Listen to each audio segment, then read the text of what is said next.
France court-elle tout droit vers la faillite?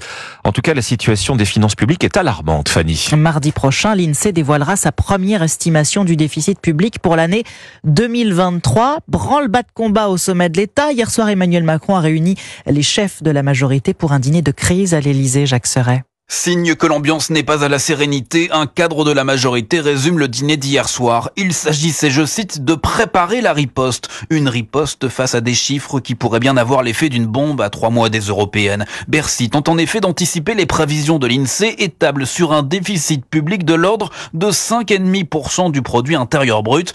Un séisme puisque l'objectif fixé était de ne pas dépasser 4,9%. La France serait alors le cancre de la zone euro, ce qui pourrait avoir comme conséquence la dégradation des notes établies par les agences Fitch et Moody's, un camouflet pour Emmanuel Macron. Une perspective qui sème la panique en Macronie. Chacun y va de sa proposition, ça part dans tous les sens, s'emporte un conseiller.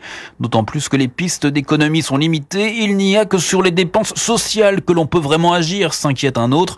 Et la menace des Républicains de déposer une motion de censure sur le prochain texte budgétaire fait craindre le pire. Ça fait peur, l'enjeu est politique, s'alarme un ministre à la sortie du palais, conscient que ce gouvernement marche sur un fil. Jacques Serret du service politique d'Europe 1.